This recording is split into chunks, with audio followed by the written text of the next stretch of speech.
Okay, so today's topic is about the impulse, uh, uh, infinite impulse response system filter design. Okay, last week we had the FIR, finite impulse response system design, and practically by using windowing method. Okay, before going there, I also made the assessment for the third exercise.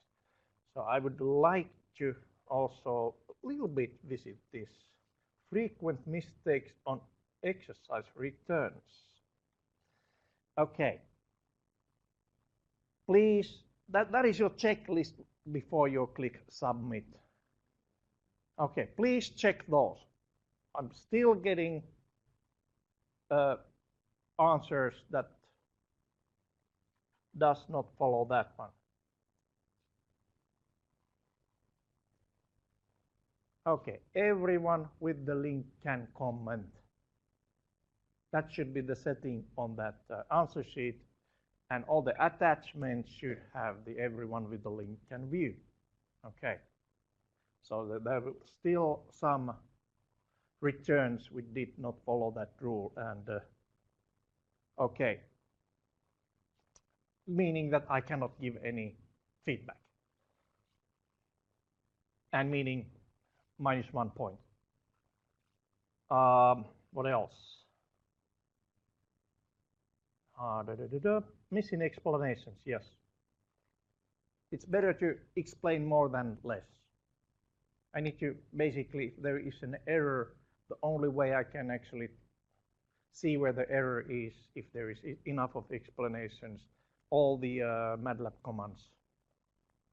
Since we are not printing anything, they are on internet. So I think there's still some room for some text on internet. Okay. What else? On a third exercise, there were a couple of answers with the system parameters A and B. They were used the wrong order on those function calls. So just, this is your checklist and more to come. Okay.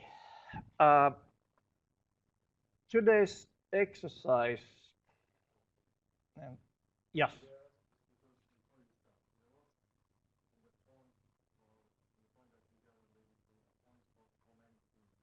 Oh yeah, I will, yes, the contribution part or collaboration part. Yes, there will be. I will post it this week. And it will be about third exercise. So you can comment each other's third exercise.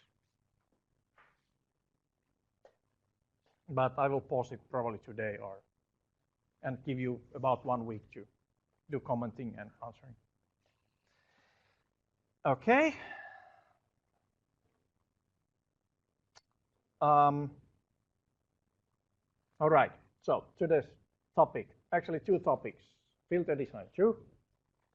On infinite impulse response system design, actually the methods are a little bit more complex, which means that we, in any case, need to do some, use some tools. There's not much we can do just with the, this whiteboard kind of approach. Not too much of pen and paper involved, which means that hopefully I can also give you today some hints about the project introduction. Okay.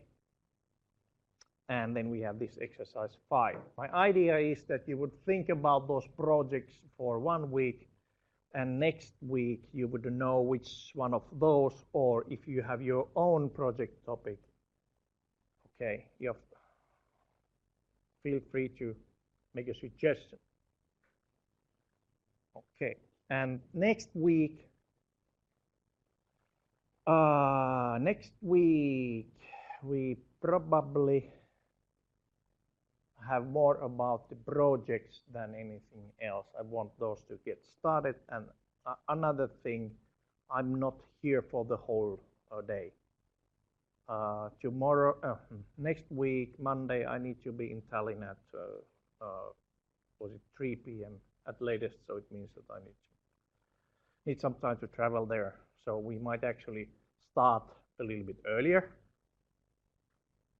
Okay, and I will leave around 11 o'clock or so. Yeah, I know, Monday morning and earlier. Earlier means 9, so it's still doable. Okay. But anyways, let's go to this filter design 2 and about infinite impulse response systems. So infinite impulse response systems. Okay, maybe I should show something here. What is the difference? IIR versus final. Of course, it's about infinite impulse response compared to finite, which practically means that this one requires always a feedback on this difference equation.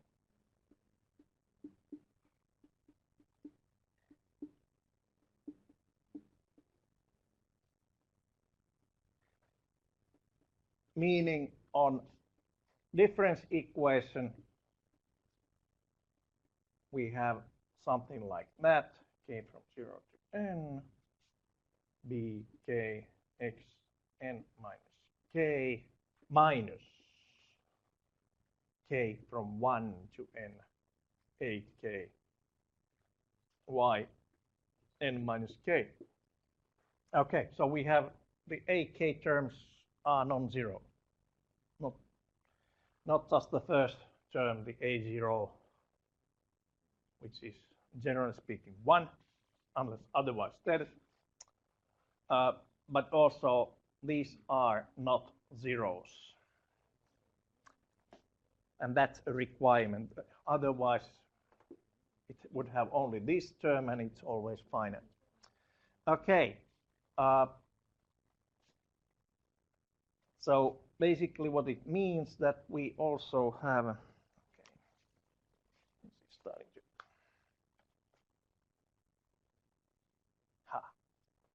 got it revolatilized. Oh, so if we have the transfer function, bk zeta minus k divided by sum of ak zeta minus k. And if you take the product form to get zeros and poles, k from 1 to n, k from 1 to n, z minus zk, z minus pk.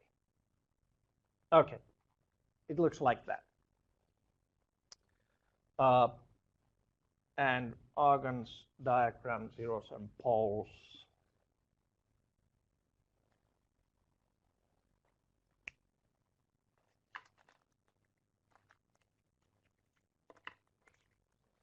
So zeros usually on unit circle. And for stable system, poles would be inside of unit circle, something like that. Okay. Actually, the IIR systems, they have never linear phase response. So let's get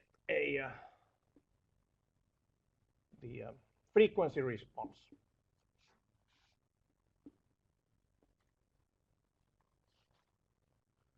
So the amplitude response, if it looks something like, well, this is a low-pass filter. It has gain on the lower half, and then it has these zeros there. Normalized frequency. Okay. Looks like it goes to 0 here. And then it has some maxima here, maybe something like that, and then the transition bandwidth goes something like that.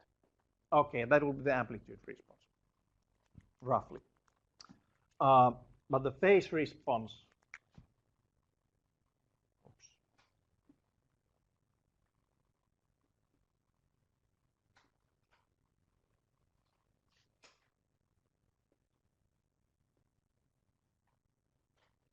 phase response would look different of a nonlinear, so it might have actually something like that, and then this continuing like that. Okay. So nonlinear phase response, always.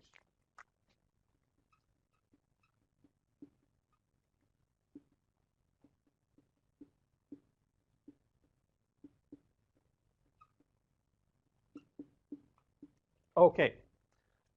Whereas the finite impulse response system may have linear phase response, just needs some symmetry. Good. On the other hand, compared to, say, same order FIR system, if we take, so amplitude response e to j omega of two systems, one is FIR and another one is IIR. Okay. On FIR, you have only the 0 points where which you can locate somehow. On FIR, all the poles are of the origin. So it needs, if you need to make flat response on passband, you need to make it by putting zeros close to the unit circles, which means that you are basically losing some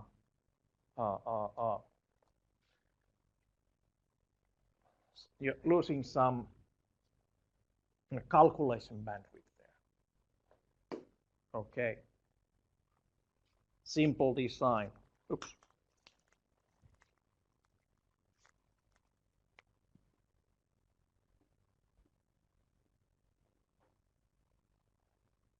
Let's take a very simple design. Okay.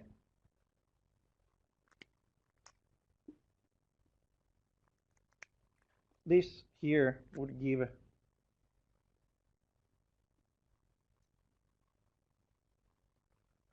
zero right here.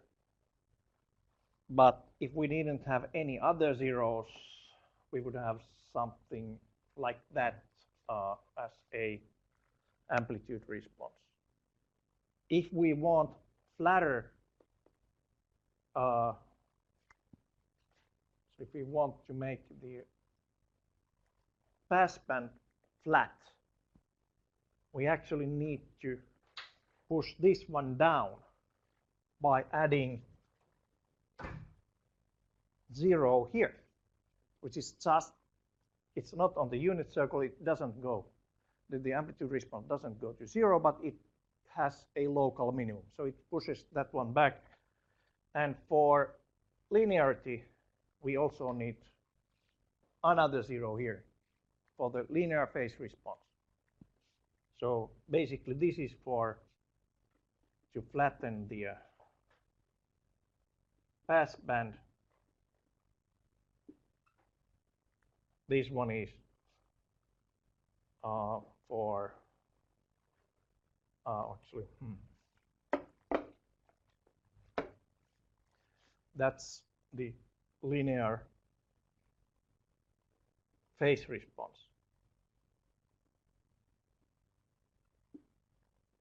And if that is R0, then basically this one here, that distance is 1 over R0. And to make it a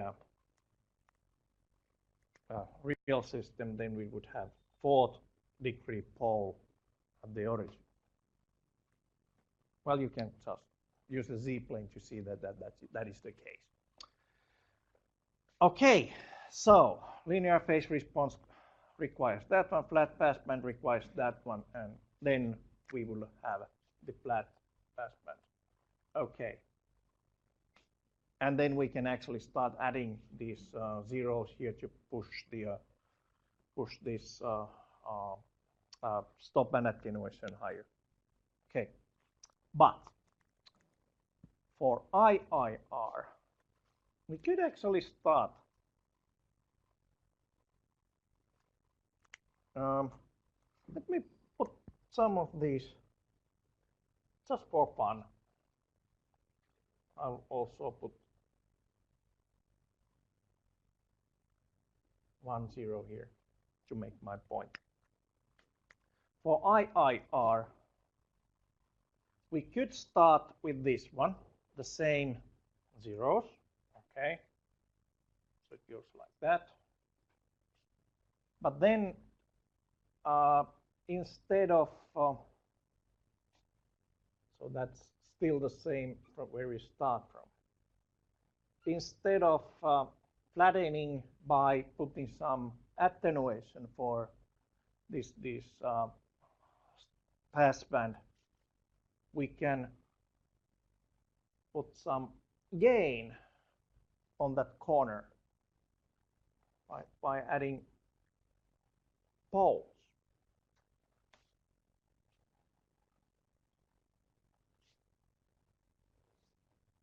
So that will actually make the IIR filter looking like that. Okay, which means practically that we have a IIR, and then we have attenuation on a FIR. This one is bigger.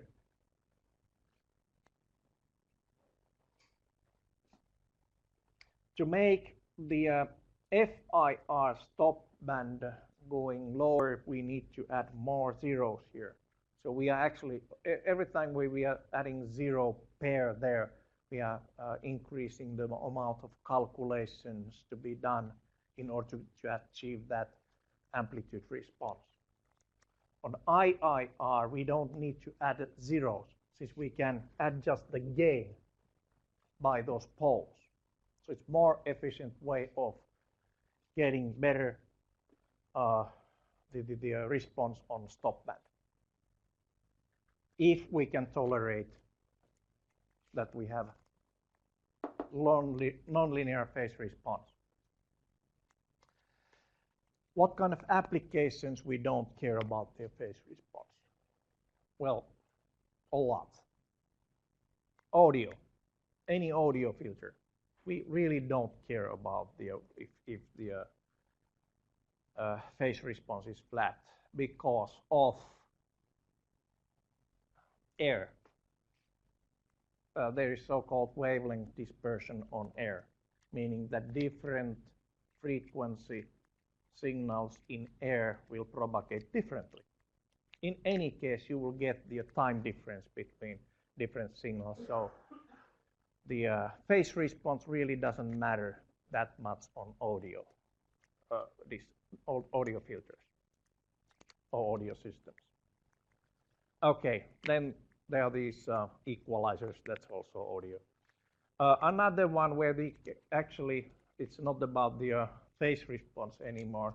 It's more about the requires feedback.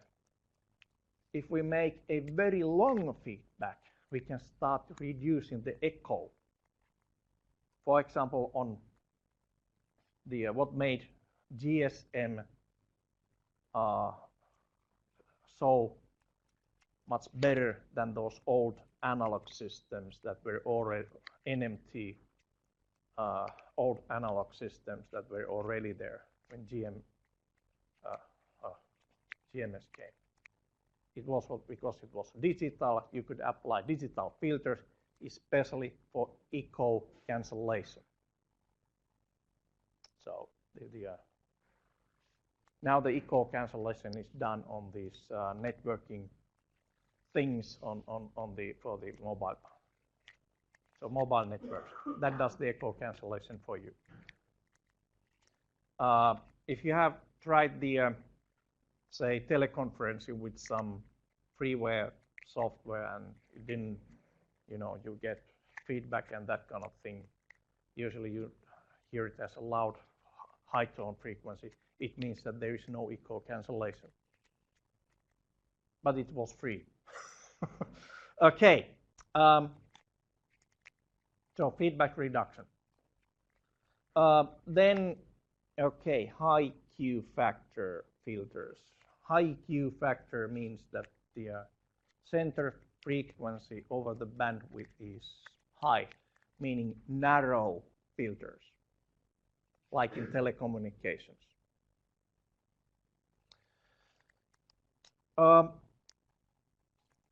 So the one caveat on the IIR filter design is it's usually the complexity of design methods. They are not that straightforward anymore. On FIR we could use windowing, which is just simple mathematics or applied mathematics by using that sync function to generate the cutoff frequency, then a smoothing window to make the stop band attenuation okay, and then just add some values to get this transition bandwidth okay. So only basically 3 steps for low pass filter. For high pass filter, you just modulate it, or high pass or band pass. For IIR filters, there are some, say, design methods, but none of those are straightforward. Okay, a couple of words from those one.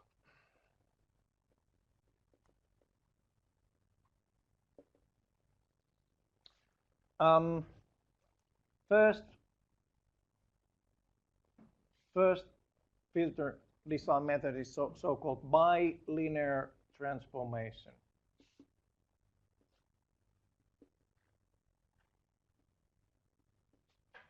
Which basically we start with the analog system.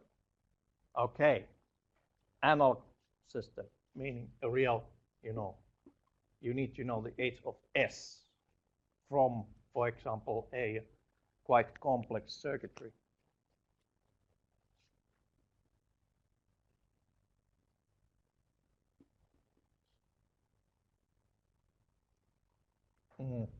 Wrong way. Feedback must be okay. Here's one design of a little bit of complexity.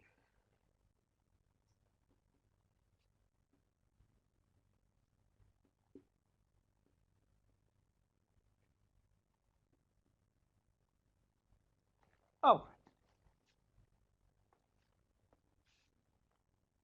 second order low pass filter, analog, right?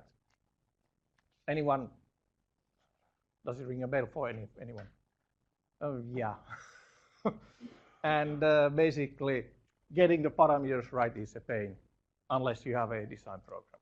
But anyways, that kind of system would give you, say, something like 1 divided by a plus b s plus c s squared of s squared kind of response. Okay. Second order polynomial. And you can actually transfer that to h of z by saying, okay, s equals, now we go to sampled system, 2 divided by sample time times, was it z to minus 1? Yes. Z to minus 1 divided by c plus 1. Okay, that's the way. It's a such simple formula, But as you can see, if you put this one there, it requires a little bit of handwork. So just as a curiosity, 10 years ago, it was an exercise to actually do the bilinear transformation for a analog circuitry by hand. Not anymore. It would be a cruelty to students since we have the tools. And nobody will ask you on workplace, how does the bilinear transformation of this function? No. Okay, you just use the tools, but you need to know what happens when you use the tools. Okay, this is a really crude mapping. What does it actually do? Okay. Complex S-plane. Complex Z-plane.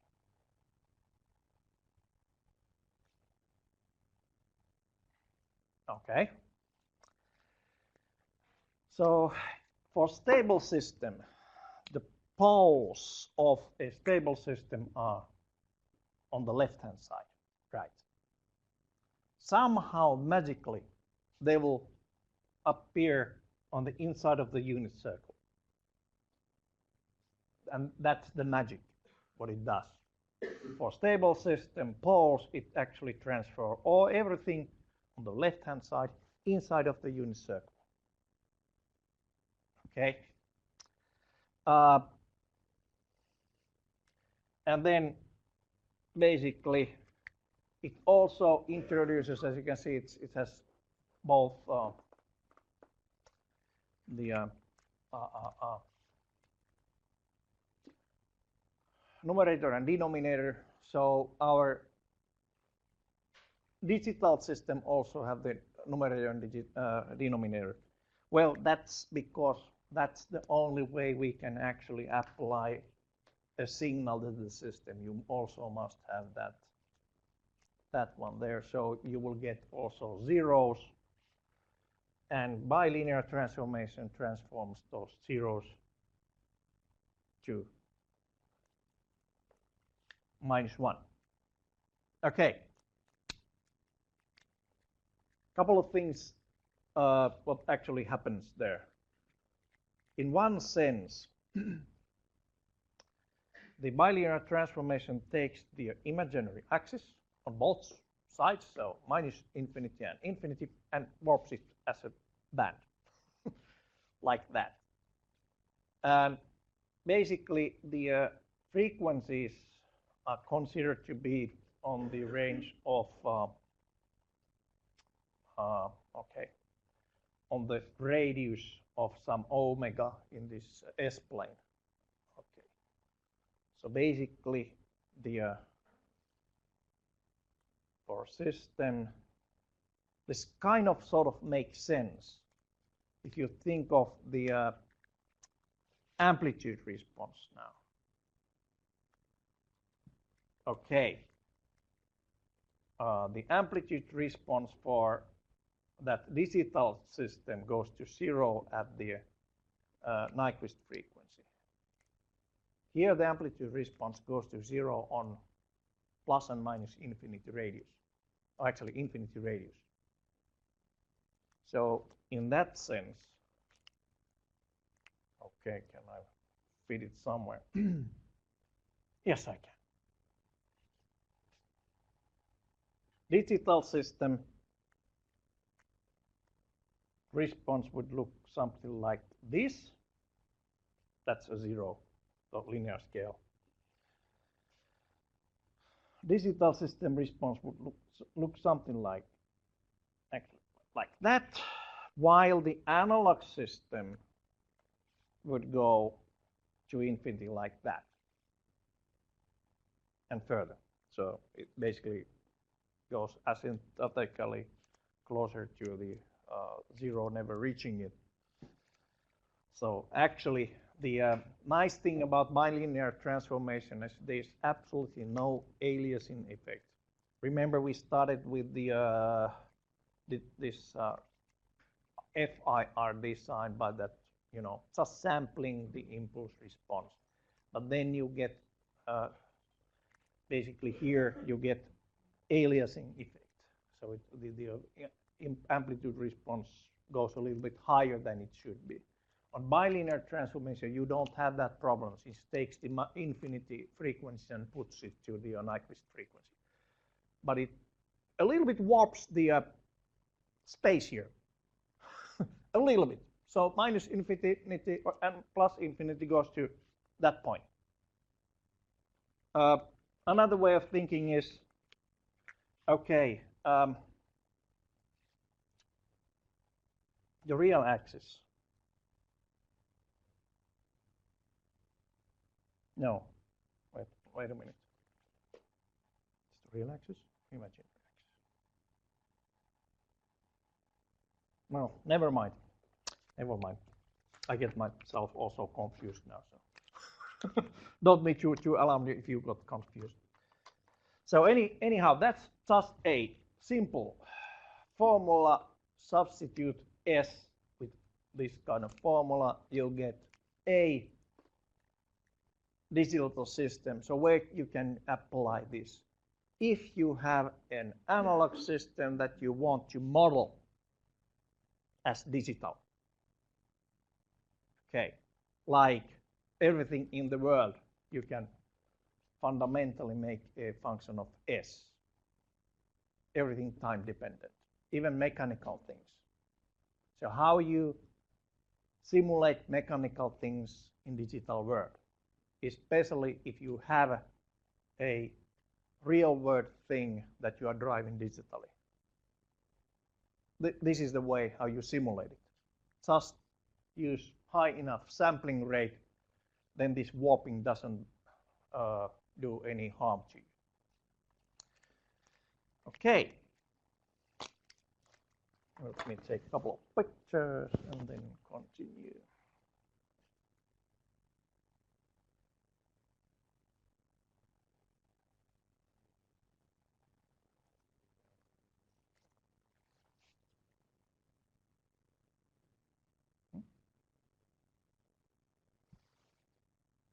Strange.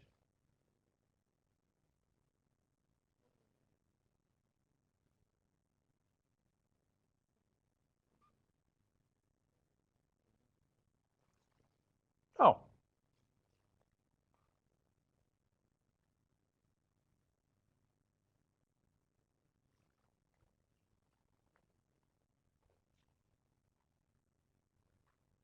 I started watching why the picture looks so white. I have a piece of paper here. Oh boy, one of these days. Then the next method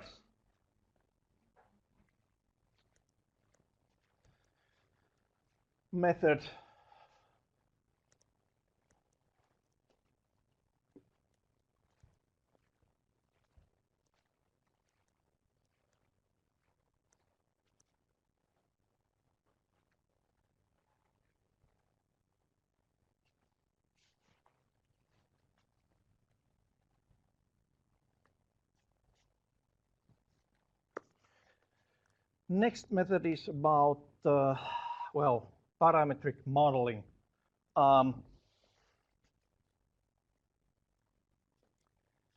Fundamentally, it also starts with the analog system, but instead of writing the h of s, we will actually derive the differential equation, which is almost the same thing. Why the transfer function h of s is so much fun? Because you can do all kind of things with Laplace transformation, right? So why Laplace transformation is so much fun? Because you can do integration with it, which means you can do solve differential equations with it. Okay, so that's where it is used.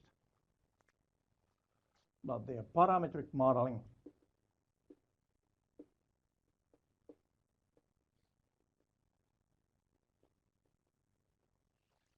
fundamentally starts from not from difference equation, but differential equation.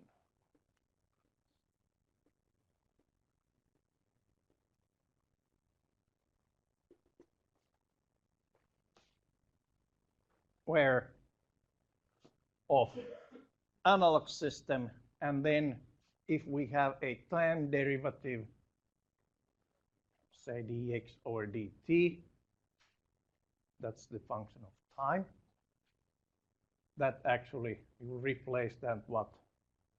Delta x over delta t. So it's basically x sampled xn minus xn minus 1 divided by sample time. With high enough sampling rates, this actually gives really nice, just about the same responses behavior as the real analog system. On the other hand, now we have problem of aliasing.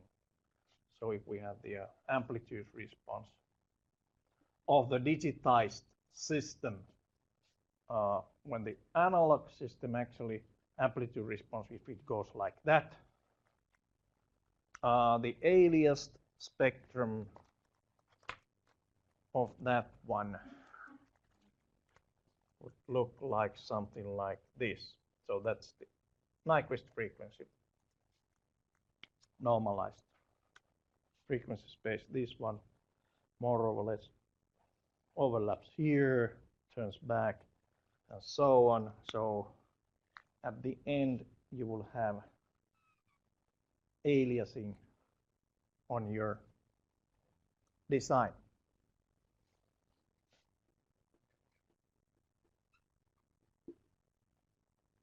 And on system, it might be actually not good. On the other hand, with brute force, very short time, this aliasing may actually not hurt at all.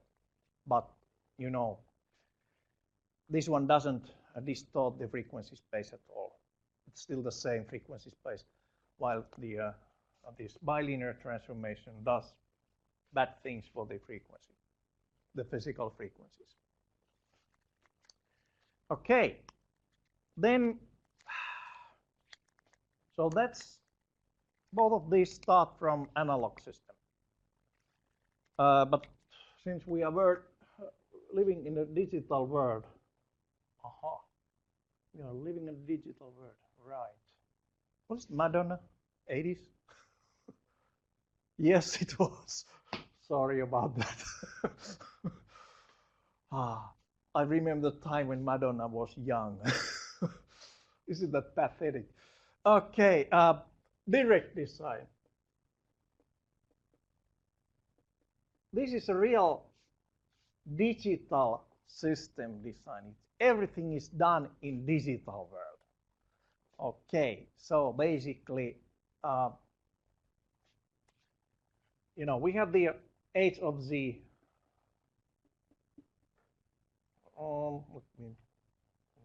It's either a or, let me put in as a and b, z to minus 1, z to minus 1, and then, okay, say bk, and green ones are ak, and basically what it does, we calculate the amplitude, required amplitude response, and we have first set up the design values, say, okay, the amplitude response should be following that kind of constraints. So it has cutoff frequency, stop and start frequency, stop and attenuation, okay, transition bandwidth, that kind of things. And then we start with some, for example, bilinear transformation and a to get the first values for DNA. Then we use some real optimization method, meaning that we are starting to change the values little by little. And if the first loop actually gives you something which is a little bit off, so that goes off, this design loop actually goes and starts tweaking the values.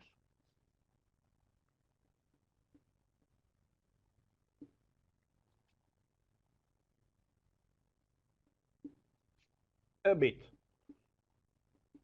to desired direction. There's several different methods to use that, but the easiest way is basically you calculate the cost function, which is simply the difference to the optimal, and start minimizing the cost function with some existing algorithm. On the other hand, this can be quite painstaking operation even for computer with the, if you get really high order number for the system, since when you are changing one a bit, you probably also have to tweak another a bit, and it may take, say, millions of loops before you get the optimal answer. But it can be done. And on the other hand, when you design it, you can just leave the computer on for days to get the perfect optimal design. On the other hand, now it takes only 5 minutes to do the optimal. So a few years back, it was, you waited for 1 day to get the optimal answers. But fortunately, we have lots more computing power nowadays.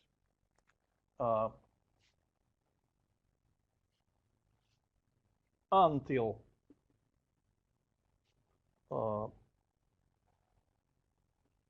design is close enough. Okay. And there are these optimization loops that will do job for you.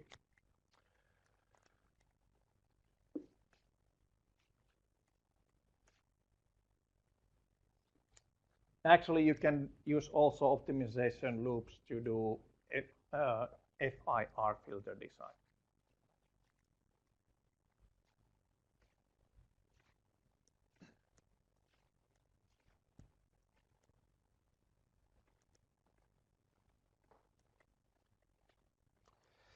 Okay. Then there are even optimized methods. This one just uses the say optimization routines to do these calculations, but then there are even more complex design methods that are really looking for the optimal, meaning that actually this method you usually fixed the order number. So how many parameters you need there, how many parameters you want on your design. More you have parameters, more calculations you need, and then at some point you have the limit that you cannot anymore do the job, or the processor cannot do the job anymore on the required time. And basically, then we have the optimized methods, which can start also tweaking these the calculation, how many calculations, and there they also can optimize it for different architectures. The last week we will have some words about this second order system design and that kind of things, I think. But they will take care of they will take into consideration also these calculation errors, so the quantization of the filters, that kind of things. So I'll just leave this optimized methods. They are optimized.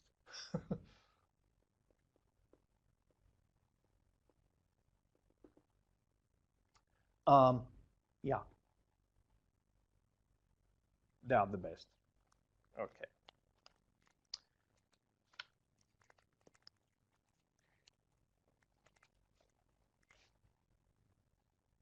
Now, when I just said that, okay, it's very hard to design any IIR filters by pen and paper. I will show you one filter you can design by pen and paper. There's an exception on the rule, and this is a classic exception. Exception. It's a band stop notch filter.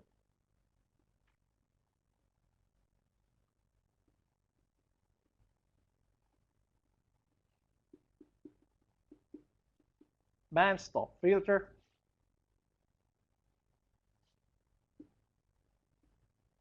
Okay, which has the cutoff frequency or basically the center frequency for the band. Let's see, FC, that's the center, where the amplitude response goes to 0. That's a linear scale, which means that Agar's diagram, that'll mean that we have on that, oh, okay, I'll just mark it omega c. Omega c, on that angle, omega, we have a 0 point, and then also the complex conjugate. This means that basically our amplitude response would look like something like that. You can test it with the math. That'll do this trick. Okay, this is a band stop, but now it's FIR. Then we do some magic. Since at the same angle we can add some gain by adding a pole pair somewhere in there, meaning that it actually starts rising the amplitude response on both sides of the unit circle. Remember that our amplitude response fundamentally, it's the let's see.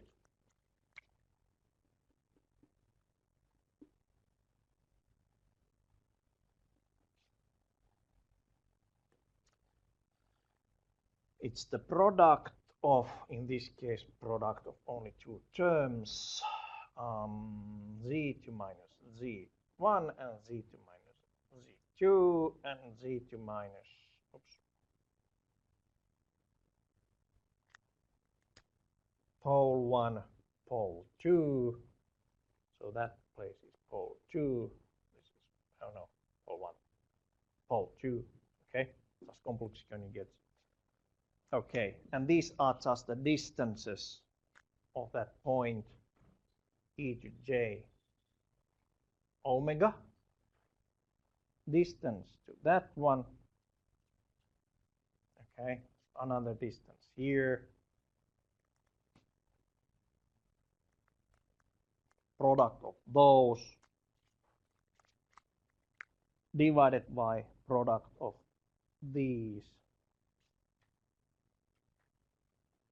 And basically, these are about the same. These are about the same. So when we are farther away from that that special angle, we have quite flat the passband. Okay. Then we get closer.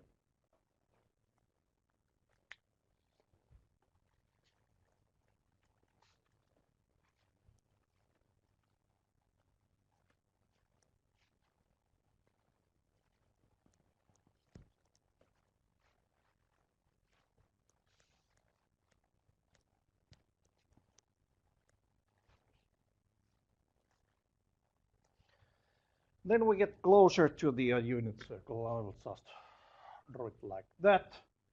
That's our angle, omega c again. goes somewhere there. There we have our 0, 0, 1, and pole 1. Okay. And how about if we have same distance? Here we have the each j omega point. We evaluate this amplitude response. How about if we have distance a here, same distance as that one? When we get this one close enough, this is roughly a 90 degrees angle here, or pi over 2, roughly. Not exactly. This is not science. This is engineering. That distance is square root of 2 times a, roughly. Okay. Distances from here to the those other 0 and pole. Okay. These two distances, they are about the same. It doesn't matter what they are, because if they are same, they basically cancel each others from that equation, which means that our h of g e to j omega on that point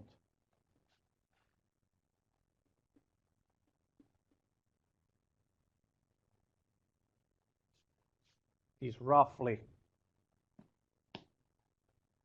a divided by square root of 2 times a, which is 1 over square root of 2.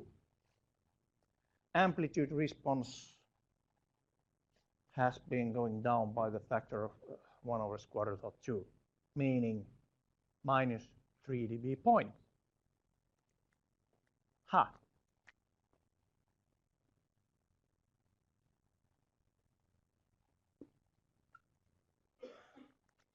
Okay, so this one means that we can actually design a filter with certain center frequency, for example, 100 Hertz.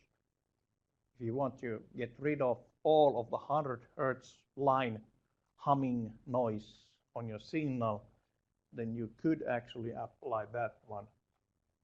Put the omega c to at the 100 Hertz signal,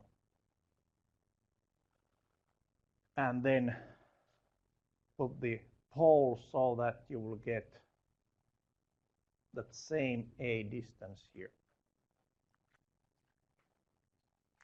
Okay, just an example.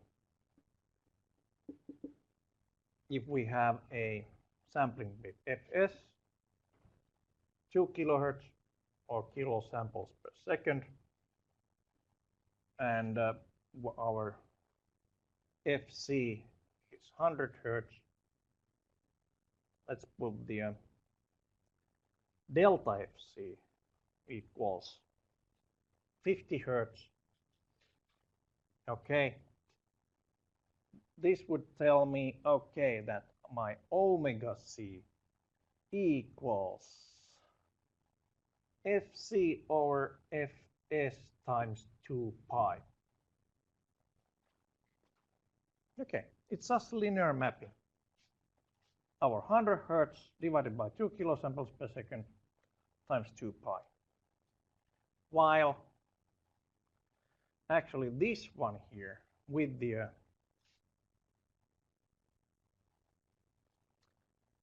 that will tell me a equals, it's also actually a just angle. This is unit circle. So this distance is, see, this distance on that unit circle, measuring from the unit circle, roughly, unit circle would be, okay, delta fc divided by fs times 2 pi. And now we have the design parameters. So that will define the range of the poles from the origin.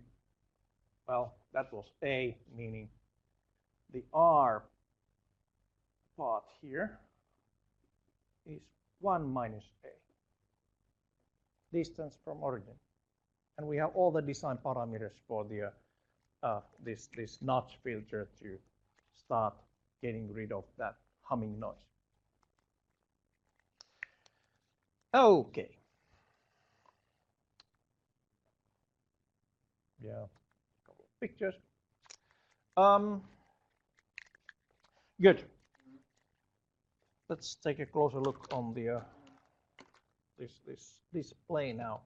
There are also some classical filters. On analog world, they used to be basically fundamentally only 3 different filters. So it's called Butterworth, then Chebyshev, then elliptic.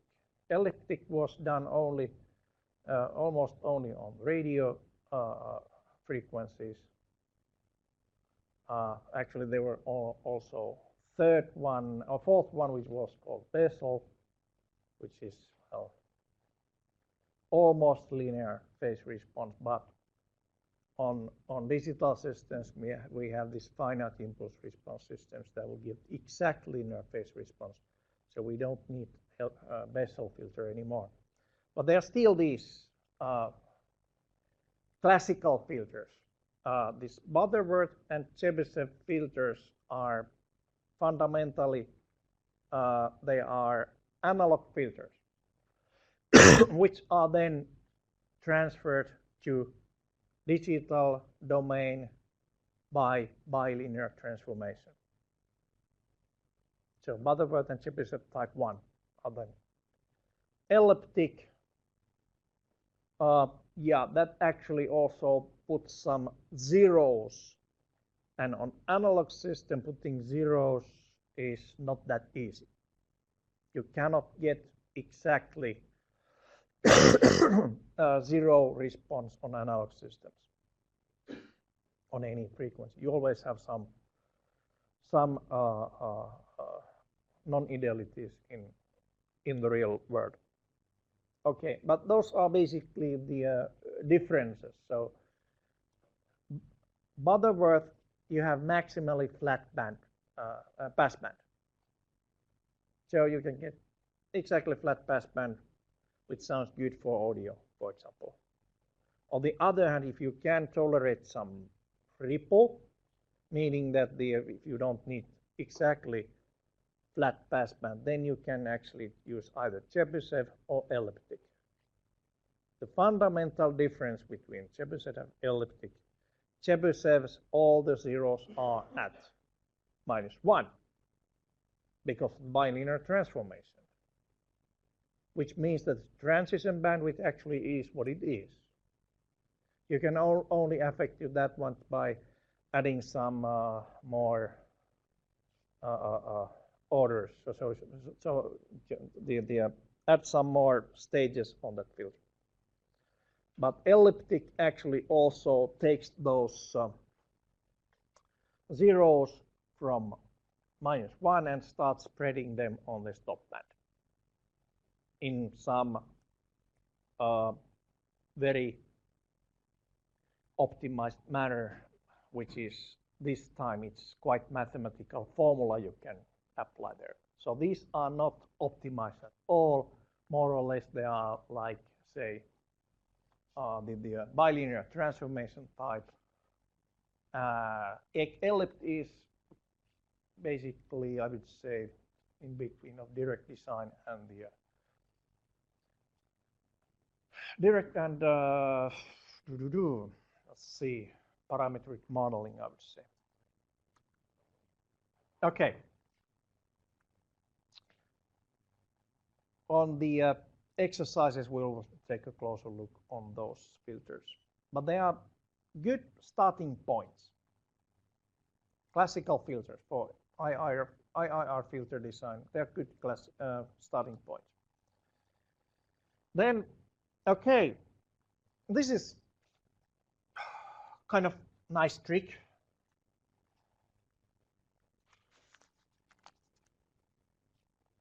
I need more space again.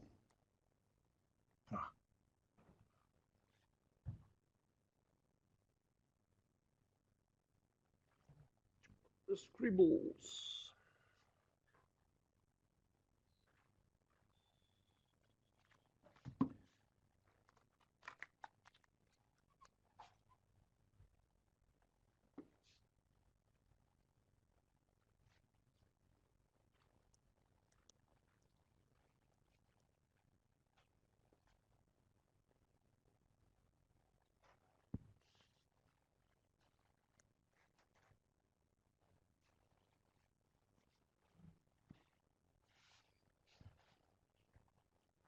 Right.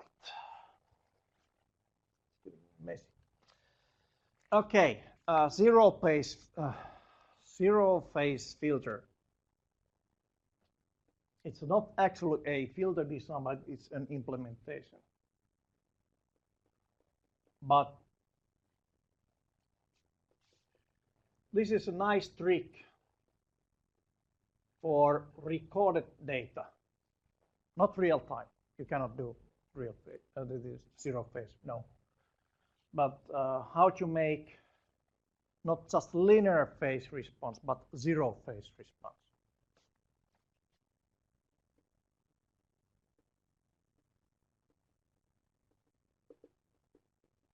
Phase response, and that's a tricky thing to do. First, feed the signal to system, any system, FIR or IIR system, doesn't matter. Although on FIR you don't need to do it this way. Okay. After doing it, you take that and reverse the time reversal, and feed the same system, feed the signal to the same system again. So that's the time reversal.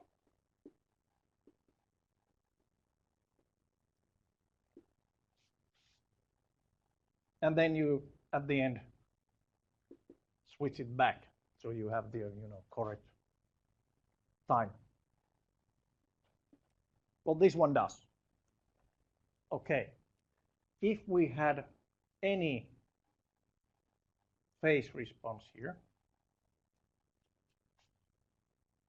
okay, whatever is here, this one actually, since the time is reversed, the phase response would be negative. Okay, filter it once, you get one phase response, switch the direction. This one actually cancels the this time delay.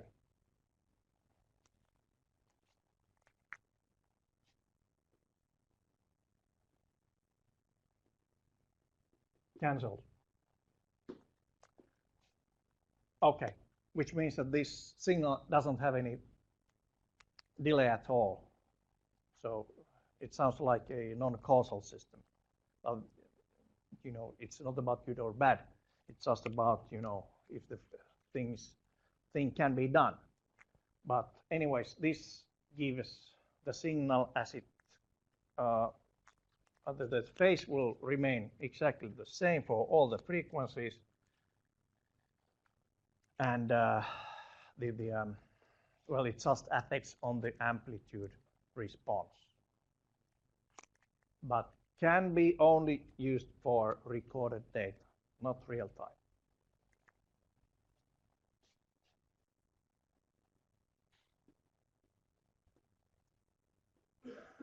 Well, but sometimes you don't need the real time. Okay.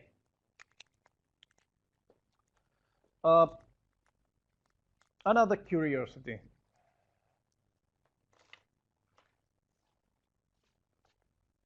Since some of you may actually end up in the media engineering, and at least one already has ended up in media engineering.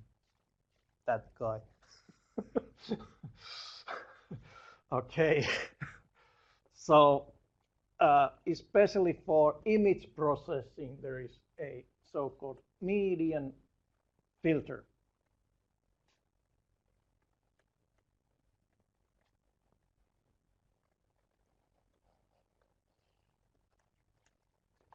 Which is nonlinear.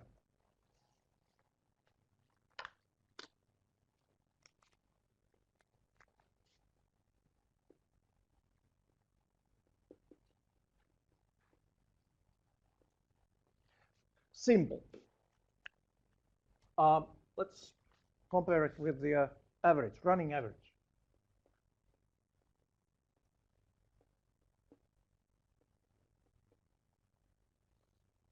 So basically running average would be something like this. The system here calculates mean of whatever comes in and some values, for example, 3-point mean. So 1/3 x of n plus x of n minus 1 plus x of n minus 2. Okay, and think of a bit error on data. So that will be just error. 1 bit error or pin error. 1 faulty value. What happens that 1 faulty value actually comes out as 3 faulty values? So it's just any linear filter would just spread that error to the adjacent cells. Median, for the same, we will calculate the median of, you remember what median is, do you? Okay, you order, you know, a set of values, and that's the setter value. Okay. Median of xn to n minus xn minus 1 and xn minus 2. So median of those 3 would come out, if we think of the same bin error here. Let me take another one here. So that would be error bit there. Okay, when you take a median, it's the middle value. Median of these would be 0. Median of those, there are 2 zeros, 1 1. 0 is middle. And third one here, 1 0, 1 1 and 2 zeros, that will be still 0. What comes out, it's just this, well, zeros, if that was an error. Error bit. Okay, so this one actually takes speckle kind of noise out of the values, replaces those values with the data which is already there. So it doesn't calculate anything else except the order of those values and takes the middle value. Okay, and this is used especially on image processing. I think I have a nice, yes, I have it.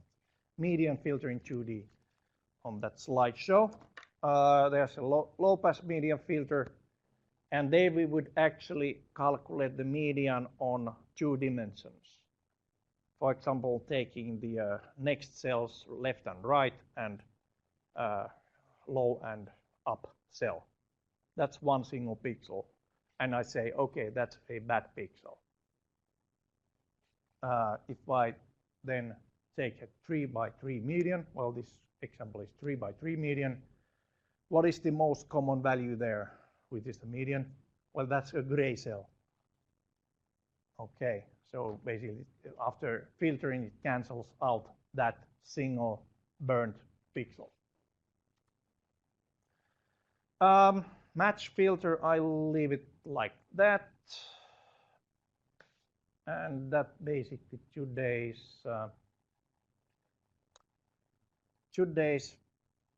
filter design part. Okay, we could actually start the, you can stop the recording now actually. We can start the lunch break now. Be back at 12, right? Yeah, I think the lines are now, you know, shorter than usual, right? 11:30 lines are something like 1 kilometer. Now it's just half kilometer. So we will continue at 12 o'clock. Then I'll start with the project introduction first. Okay, good.